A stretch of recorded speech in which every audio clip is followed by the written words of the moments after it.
Assalamu alaikum dostlar. Bugün mən sizlərə Uyğur çalğılarından bir neçəni tanıştırmaqçıyım. Yandaki resim həmmimizə tanışlıqqa değmeli. Bu Səyli xanlığı dövründə yaşayan şair Amanisa xan. Onun qoldakı çalğının ismi nimidir?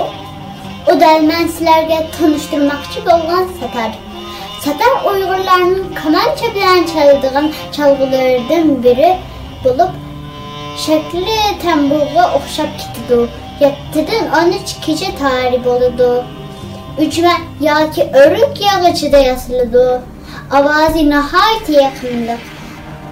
Muqam axanlığı nəhayət məskilidu. Muqam və məşrəflərdə müqaddimə qismini orunlaşda işlətildi.